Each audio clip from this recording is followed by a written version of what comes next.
Hi everybody, welcome back to the Dungeon Boss Beginner Series. This is episode 9.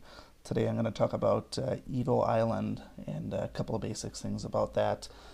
Things to consider with Evo Island are going to be things like your investment cost, the risk reward, your player level, and the overall timing that you're actually going to be playing these levels. So, compared to some of the other episodes, this should be a fairly quick one because there's not a ton of things to go over. Just some basic stuff to consider in terms of how you're going to be farming these Evos. So, if we go out to the campaign, Evo Island is found in the upper left of your map. It's not always available, and I don't recall if it opens up at a specific player level. So if you don't see it, you might want to consult some of the wiki guides or something like that. I checked it on my alt account, which is a level 16, and it's currently says there's no dungeons available. It doesn't say it's locked, but it says there's no availability. So this might rotate based on the players rather than a specific day rotation like the Boss Island dungeons do. So there has been a rework of this, probably within the last couple of months.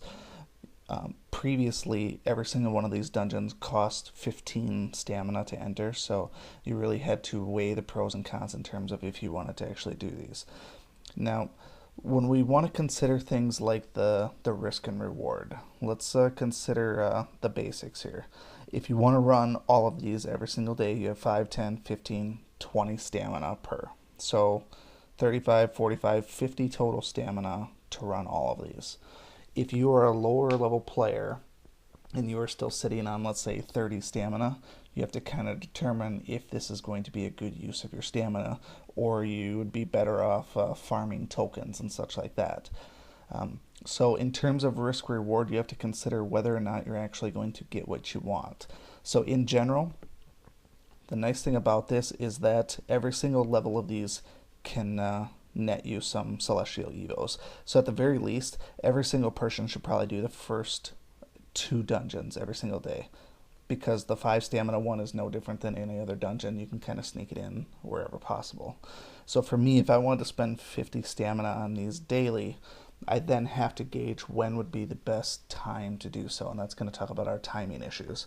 So normally when I would play, I would get up in the morning, I would run through a couple of things just to check in on the game, go to work. I have a mid-morning break. That's usually when I would catch up on my guild quests and spend some stamina that way. That way, when I'm going back to work, then the stamina is regenerating. When I get home at night, I can play and have most of my stamina, so I can kind of maximize my stamina component there. So my suggestion when running these dungeons is to try to run them later in the day or in the evening rather than running them in the morning, because every now and then you're going to get in-game events that have a 5 times Evo drop rate. And I can't even count how many times that I've done these in my mid-morning break or in the morning, just kind of running through them quick, and then find out later in the day at 3 p.m. that a 5 times Evo thing spawned. And once you run these once per day, you can't run them again. So if I burn through one of these quick, and it should be nice and easy here, that can actually bring up my next point here.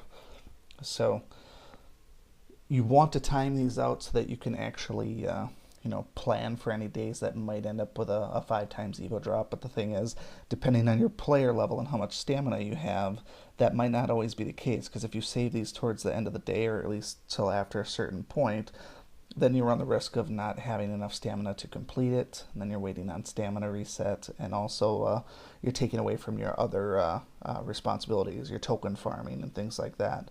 So it takes a balancing act in terms of how you actually want to approach these. And for the most part, I don't suggest that people run these with the intent to get a specific Celestial Evo, because it's based off of the color. Like right now, they're purple ones. It's pretty much any Celestial Evo that has a purple color to it. So I can't really pick which one I'm going to get. It's basically just random if I'm going to get one in the first place. So run the first couple, spend the 5 stamina to try and get a few of these. The main thing would be that you're running some of these so that you can ultimately build a stockpile of Celestial Evos.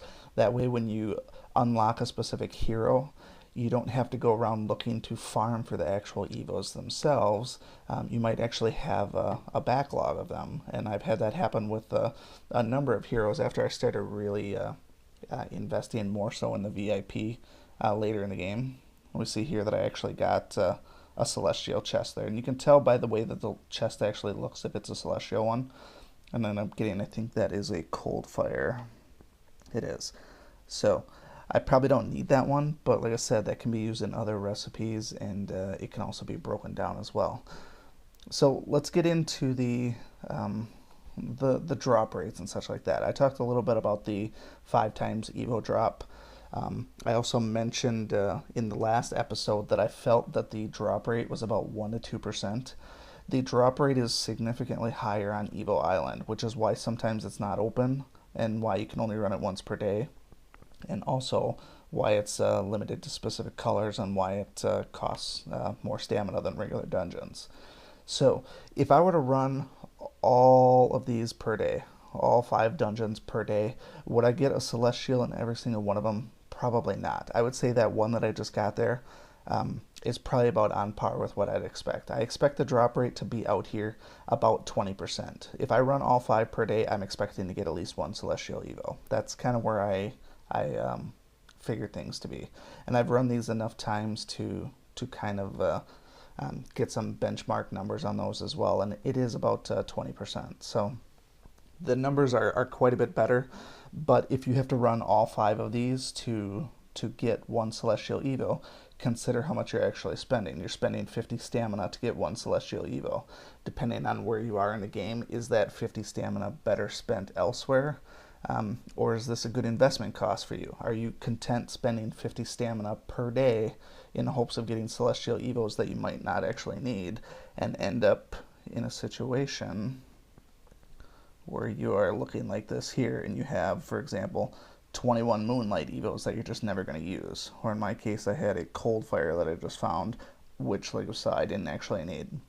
So if you need Celestial Evos, I definitely recommend partial investment to it, but it's up to you depending on what you're planning on spending in the game, what you're planning on doing as far as stamina, what your play times usually amount to. If you're spend your stamina in the morning, then again in the afternoon type player, you might be able to burn through 35 or 40 stamina in the morning before you go to work, just doing these dungeons, and then when you come back at home at night, you can actually do your regular playing. It's all about balance as far as these go.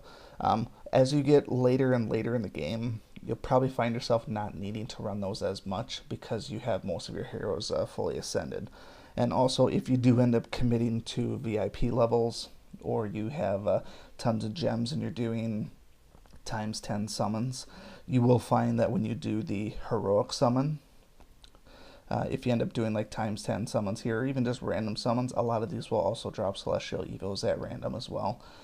You could see from my jackpots video that I did, I got a lot of Celestial Evos just by running those and doing a bunch of times 10 summons. So there's obviously plenty of places you can get Celestial Evos, so consider the balance and the cost and the risk reward about how much you want to invest in actual Evo Island. And then obviously at your player level, you do have limitations in terms of, are you going to actually be able to beat some of these levels? So they do scale in difficulty. If we look at the very last one, it's got a recommended level of 70. So lower players are obviously not going to be able to do those. So keep those in mind. So that's going to wrap up this episode about the Evo Island. Hopefully gives you a little bit of idea to think about here in terms of, like I said, newer players and whether or not you should invest in this process or not. I personally think it's a good investment, but whether or not you want to go the full 50 stamina every day, if you can, once you get to the point where you can do the level 71, you probably don't need them as much as a lower level player needs. So new players definitely do the first 2 or as many as you can right off the bat. So any questions, comments, concerns, feel free to leave them below. Otherwise, stick around for the next episode, which will be episode 10. We'll talk about friend heroes. Thanks.